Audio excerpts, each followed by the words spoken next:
ఒకప్పుడు remake films అనంటే definitely ఇవి సూపర్ హిట్సే అన్న కాన్ఫిడెన్స్తో ఉండేవాళ్ళు హీరోలు. ఇప్పటికీ రీమేక్ సినిమాలంటే సేఫే, కానీ రీమేక్ సినిమాలు చేయాలంటే మాత్రం హీరోలు ఒక అడుగు వెనక్కేస్తున్నారు. రీజన్స్ ఏమైనా ఉండొచ్చు. రీమేక్ సినిమాలు లైక్ ఫ్రమ్ బాలీవుడ్, కాలీవుడ్, మాలీవుడ్ ఇలా ఏ భాషలో అయినా సూపర్ హిట్ సినిమాల్ని తీసుకొని రీమేక్ చేసి సినిమా చేయాలి అనంటే మాత్రం ఒక సమస్య ఎదురవుతోంది. ఇంతకీ హీరోలు వెనక్కి తగ్గుతున్న ఆ సమస్య ఏంటి? 2018లో వచ్చిన Bollywood super hit film Raid కు సీక్వెల్ పోస్టర్ ఇది. మొదటి భాగంలో హీరోగా నటించిన అజయ్ దేవ్గన్ రెండో భాగంలోనూ హీరోగా నటిస్తున్నాడు. ఇటీవల రైడ్ రెండో భాగం ఓపెనింగ్ కు టాలీవుడ్ నుంచి మాస్ రాజా, దర్శకుడు హరీష్ శంకర్ వెళ్లారు. రైడ్ సీక్వెల్ కు రవితేజకు ఏం సంబంధం అనుకుంటున్నారా? 2018లో వచ్చిన రైడ్ మూవీని ఇప్పుడు మిస్టర్ బచ్చన్ పేరుతో రీమేక్ చేస్తున్నాడు హరీష్ శంకర్. అంటే ఫ్యూచర్ లో మిస్టర్ బచ్చన్ 2 కూడా వస్తుందా అనేది చూడాల్సి ఉంది. పైగా కీక్ సీక్వెల్స్ లో రవితేజ నటించిన ఎక్స్పీరియన్స్ కూడా ఉంది. పరభాషా సినిమా రీమేక్స్ లో నటిస్తే అక్కడ వాటికి సీక్వెల్ తెరకెక్కితే టాలీవుడ్ లోనూ సీక్వెల్ ప్లాన్ చెయ్యాలా వద్దా అనేది ఇప్పుడు తెలుగు హీరోలకు పెద్ద ప్రాబ్లం గా మారింది. లూసిఫర్ సీక్వెల్ గా గాడ్ ఫాదర్ వచ్చింది. ఇప్పుడు లూసిఫర్ సీక్వెల్ పట్టాలెక్కింది. మరి గాడ్ ఫాదర్ కూడా తిరిగొస్తాడా? మలయాళంలో దృశ్యం సీక్వెల్లో మోహన్ లాల్ నటిస్తే తెలుగులో వెంకీ కనిపించాడు. ఇప్పుడు దృశ్యం 3 తెరకెక్కించేందుకు ఏర్పాట్లు జరుగుతున్నాయి. మరి వెంకీ కూడా దృశ్యం 3లో నటిస్తాడా? పాన్ ఇండియా మూవీ అన్న వెంటనే కల్కి పేరో, దేవరా సినిమా పేరో ఇట్టే చెప్పేస్తూ ఉంటాం. కానీ ఇప్పుడు నేను చెప్పబోయే సినిమా అంతకు మించింది. సాక్షాత్తు mega power star Ram Charan Tej act చేస్తున్న సినిమా. అయితే ఇక్కడ డైరెక్టర్కి మాత్రం ఇది ఫస్ట్ పాన్ ఇండియా సినిమా. అయితేనే ఎక్కడా అసలు తగ్గట్లేదు. ఈ సినిమాతోనే డెఫినెట్లీ సుకుమార్ని మించే హిట్ కొట్టాలి అనైతే తెగ ట్రై చేసేస్తున్నాడు. తెలుగు సినిమాకు రెహమాన్ సంగీతం చాలా ఏళ్లుగా టాలీవుడ్ లో వినిపిస్తున్న మాట, కానీ ఎప్పుడూ నిజం కాలేదు. మెగాస్టార్ నటించిన డ్రీమ్ ప్రాజెక్ట్ సైరాకు మొదట రెహమాన్ ను సంగీత దర్శకుడిగా ఎంపిక చేశాడు ఈ సినిమా నిర్మాత రామ్ చరణ్. కానీ ఏం జరిగిందో, రెహమాన్ తప్పుకున్నాడు. ఆయన స్థానంలో బాలీవుడ్ సంగీత దర్శకుడు వచ్చాడు. అసలు తెలుగు సినిమాలకు రెహమాన్ సంగీతం అందించినవి చాలా తక్కువ. ఎక్కువ శాతం తమిళం లేదా హిందీ చిత్రాలకు రెహమాన్ సంగీతం అందిస్తూ వస్తున్నాడు. 2016లో నాగచైతన్య నటించిన సాహసం శ్వాసగా సాగిపో చిత్రానికి రెహమాన్ సంగీతం అందించాడు. అది కూడా గౌతమ్ మీనన్ సినిమా కావడంతో రెహమాన్ రంగంలోకి దిగాడు. 2010లో ఏమాయ చేసేవే తరువాత తెలుగులో రెహమాన్ కు మ్యూజికల్ హిట్ లేదు.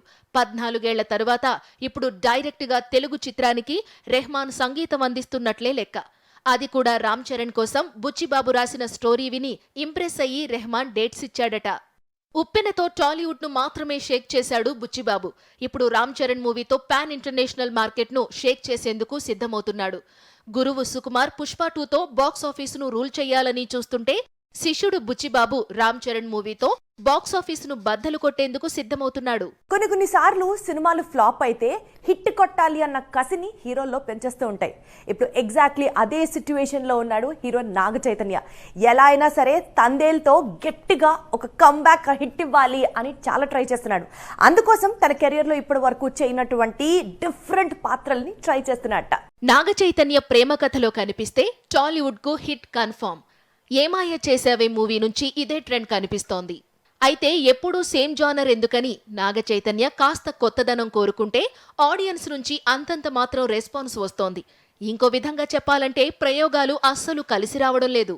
లాస్ట్ ఇయర్, అంతకు ముందు ఏడాది చాలా ప్రయోగాలు చేశాడు చై. కానీ ఇప్పుడు ఇవన్నీ పక్కన పెట్టాడు. ప్రేమ కథ నేపథ్యంలో తెరకెక్కే చిత్రానికి జై కొట్టాడు. అందుకు చందు మొండేటి సపోర్ట్ తీసుకుంటున్నాడు. తండేల్తో ప్రేక్షకులను పలకరించబోతున్నాడు. ఈ సినిమాలో కూడా లవ్ స్టోరీ కనిపించనుంది. హిట్ పేర్ రిపీట్ అయితే ఆడియన్స్ ఎక్స్పెక్టేషన్స్ నెక్స్ట్ లెవెల్లో ఉంటాయి. అందులోనూ ప్రేమ కథలో కనిపించిన జంట మరోసారి జోడీ కడితే లవ్ స్టోరీ కూడా రిపీట్ కావాలనుకుంటారు. తండేల్లో చందు మొండేటి అదే చేస్తున్నాడు. లవ్ స్టోరీ జోడీతో తండేల్లో లవ్ స్టోరీ రిపీట్ చేస్తున్నాడు. 2018లో జరిగిన యథార్థ సంఘటన ఆధారంగా చేసుకుని తండేల్ను తెరకెక్కిస్తున్నాడు చందు మొండేటి. అంతర్లీనంగా చై, సాయి పల్లవి మధ్య లవ్ స్టోరీ ఉంటుంది. ఇలాంటి క్యారెక్టర్స్ లైఫ్ లో ఒక్కసారే వస్తాయని అంటున్నాడు చై. పాన్ ఇండియా సినిమా, 1000 కోట్ల వసూళ్లు, ఇవి ఇప్పుడు ఫిల్మ్ ఇండస్ట్రీలో లేటెస్ట్ ట్రెండ్స్. సలార్ సినిమా గురించి అందరూ ఇలానే ఎక్స్పెక్ట్ చేశారు.